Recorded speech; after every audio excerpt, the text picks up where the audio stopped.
Video کے نیچے subscribe کے بٹن پہ کلک کریں، بیل کے آئیکن پہ کلک کیجئے تاکہ ہر نئی ویڈیو کی نوٹیفیکیشن آپ کو مل جائے۔ السلام علیکم ورحمۃ اللہ وبرکاتہ۔ سجدہ سہو کے متعلق بعض لوگوں نے سوال کیا ہے کہ سجدہ سہو کرنے کا کیا طریقہ ہے۔ تو سب سے پہلے یہ جان لیجئے کہ سجدہ سہو کا حکم کیوں دیا گیا ہے۔ نبی علیہ الصلوۃ والسلام نے سجدہ سہو کا حکم کیوں دیا ہے، سجدہ سہو مشروع کیوں کیا گیا ہے۔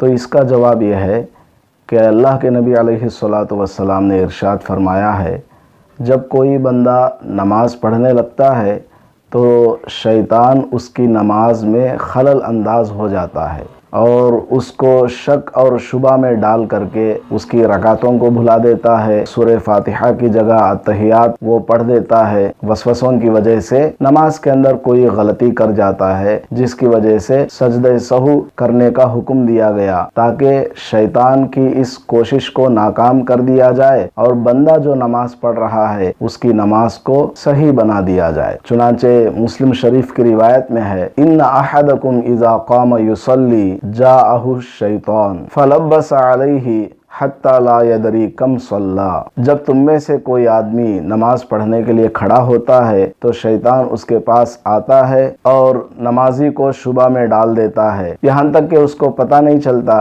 نمازی کو کہ اس نے کتنی رکعتیں پڑھی ہیں۔ فَإِذَا وَجَدَ ذَلِكَ أَحَدُكُمْ فَلْيَسْجُدْ سَجْدَتَيْنِ وَهُوَ جَالِسٌ۔ لہٰذا جب تم میں سے کوئی شخص اس بات کو محسوس کرے تو اس کو چاہیے کہ وہ 2 سجدے کرے درا حالے کہ وہ بیٹھا ہوا ہو۔ اس طرح کی روایات کو مد نظر رکھتے ہوئے فقہاء اعظام نے نماز میں کن کن صورتوں میں سجدہ سہو واجب ہوتا ہے اس کو بیان فرمایا ہے۔ مثلا کسی فرض یا واجب کو اس کی اپنی اصلی جگہ سے مقدم کر دینا، جیسے قرات سے پہلے رکوع کر لیا، حالانکہ رکوع کو بعد میں کیا جاتا ہے اور قرات پہلے کی جاتی ہے، تو رکوع جو کہ فرض ہے اس کو پہلے کر لیا، بعد میں اس نے قرات کر لیا۔ یا سورہ فاتحہ کو پہلے پڑھی جاتی ہے اور ضم صورت سورہ فاتحہ کے بعد میں پڑھی جاتی ہے، تو کسی نے سورہ فاتحہ سے پہلے دوسری سورت کو پڑھ دی اور سورہ فاتحہ کو سورت کے بعد میں پڑھ دیا، تو اس سے بھی سجدہ سہو واجب ہو جاتا ہے۔ اسی طرح کسی فرض یا واجب کو اپنی اصلی جگہ سے مؤخر کر دینا، پہلی جو مثال میں نے دی ہے وہ مقدم کرنے کی مثال ہے، یہ جو دوسری مثال میں دینے جا رہا ہوں وہ یہ ہے کہ کسی فرض کو یا واجب کو اپنی اصلی جگہ سے مؤخر کر دینا۔ جیسے پہلی رکعت میں 2 سجدے کیے جاتے ہیں، کسی آدمی نے پہلی رکعت میں 2 سجدے نہیں کیا، صرف 1 سجدہ ادا کر کے کھڑا ہو گیا، جب دوسری رکعت پڑھنے لگا اور دوسری رکعت میں 2 سجدے کرنے لگا تب اس کو یاد آیا کہ میرا تو پہلی رکعت میں 1 سجدہ چھوٹا ہوا ہے، اب اس نے کیا کیا، 3 سجدے کر لیا۔ تو یہ کیا ہو گیا، پہلی رکعت میں جو 2 سجدے کرنا فرض تھا اس میں سے 1 سجدے کو اس نے مؤخر کر دیا، دوسری رکعت میں جا کر کے ادا کیا۔ اسی طرح کسی فرض یا واجب کو مقرر کرنا، یعنی جیسے 1 رکعت میں 1 رکوع کیا جاتا ہے لیکن کسی نے 2 مرتبہ رکوع کر لیا، اور 1 رکعت میں 2 سجدے کیے جاتے ہیں، کسی نے 2 کی جگہ 3 کر لیا، تو فرض کو کیا کر دیا، مقرر کر دیا ہے۔ اسی طرح کسی واجب کو مقرر کر دیا، جیسے سورہ فاتحہ کو صرف 1 مرتبہ پڑھا جاتا ہے لیکن کسی آدمی نے 2 مرتبہ پڑھ لیا، تو اس سے بھی سجدہ سہو واجب ہوتا ہے۔ اسی طرح کسی واجب کی صفت کو بدل دینا، مثلا فجر میں، مغرب میں اور عشاء میں جب امام صاحب نماز پڑھائیں گے تو بلند آواز سے قرات کی جاتی ہے، لیکن اگر امام صاحب نے بلند آواز قرات کرنے کے بجائے سرن قرات کی، یعنی آہستہ آواز سے قرآن شریف کو پڑھا، تو واجب کی صفت کو بدل دیا۔ قرات کو بلند آواز سے ان 3 نمازوں میں پڑھنا واجب تھا، اس کو کیا کر دیا ہے، آہستہ آواز سے پڑھ دیا ہے۔ یا جو نمازیں آہستہ والی ہیں جیسے عصر ہے اور ظہر ہے، اس میں قرات کو آہستہ پڑھنا چاہیے لیکن امام صاحب نے بھولے سے جہرن یعنی بلند آواز سے قرات کر دیا، تو واجب کی صفت کے بدل جانے سے بھی سجدہ سہو واجب ہو جاتا ہے۔ اسی طرح کسی واجب کو بھول کر کے ترک کر دینا، اس کو یاد نہیں رہا، اس نے چھوڑ ہی دیا۔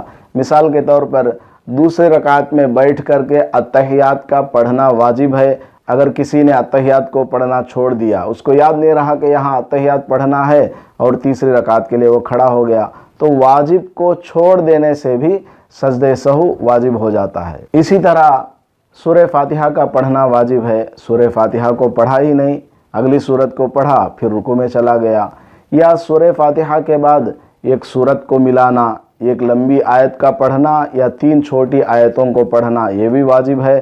اگر کسی نے سورہ فاتحہ کے بعد سورت کو نہیں ملایا یا 3 چھوٹی آیتیں نہیں پڑھی یا ایک لمبی آیت نہیں پڑھی اور وہ رکوع میں چلا گیا تو واجب چھوٹ گیا ہے, اس سے بھی سجدہ سہو واجب ہوتا ہے. اسی طرح ایک واجب کی جگہ دوسرے کسی واجب کو پڑھ دینا, جیسے اتحیات کی جگہ سورہ فاتحہ کو پڑھ دیا اور سورہ فاتحہ کے بعد سورت پڑھنی چاہیے, وہاں پر اس نے اتحیات کو پڑھ دیا, تو واجب کی جگہ اگر بدل جائے تو اس سے بھی سجدہ سہو واجب ہوتا ہے. یہاں بات یاد رکھنے کی ضرورت ہے, وہ یہ ہے کہ سجدہ سہو نماز کے اندر بھولے سے کوئی غلطی ہو جانے کی وجہ سے واجب ہوتا ہے. جو مثالیں دے کر میں نے آپ کو سمجھایا ہے, اس طرح کی کوئی غلطی ہو جائے اور غلطی سے ایسا ہو جائے تو سجدہ سہو آخر میں کر لینے سے آپ کی نماز صحیح ہو جاتی ہے. لیکن اگر کوئی آدمی جان بوجھ کر کے نماز کے اندر کسی واجب کو چھوڑ دیتا ہے یا واجب کو آگے پیچھے کر دیتا ہے, ایک واجب کی جگہ دوسری واجب کو وہ پڑھ دیتا ہے, تو ایسی صورت میں آخر میں سجدہ سہو کرنے سے بھی نماز نہیں ہوتی, بلکہ نماز کو دوبارہ پڑھنا ضروری ہوگا. اس بات کو اچھی طرح یاد رکھ لیں. بہرحال سجدہ سہو کے مسائل بے شمار ہیں. آپ کو اگر نماز کے اندر جو میں نے مثالیں دے کر بتائی ہیں اس طرح کی کوئی چیز پیش آ جائے تو نماز کے آخر میں سجدہ سہو کرنا ہوگا. سجدہ سہو ادا کرنے کا طریقہ کیا ہے؟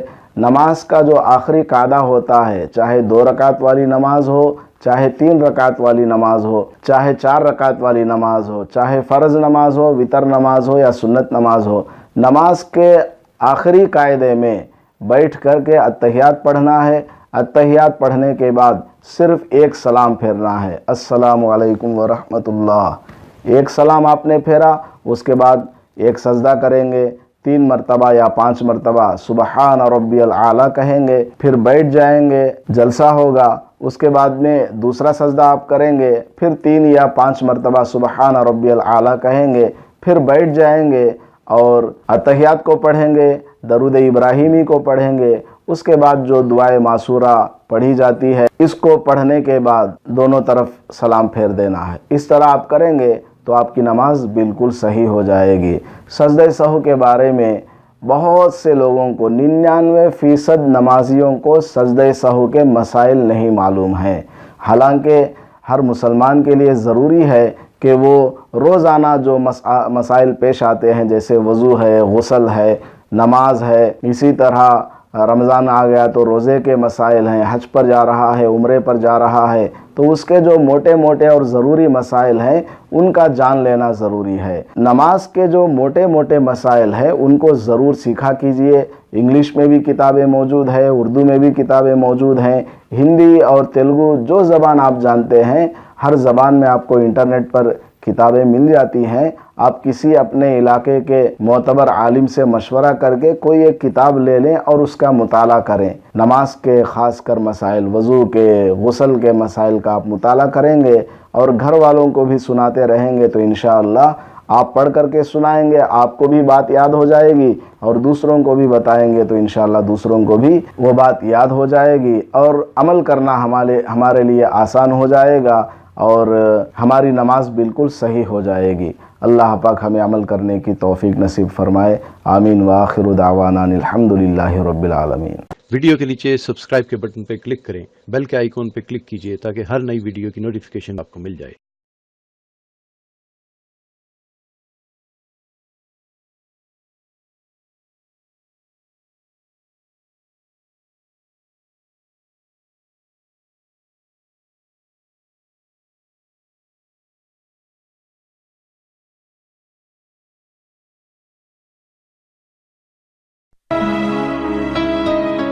لا ما عاد يرعبني ظلم يهددني لا شيء أخسره لا لا مهما يطول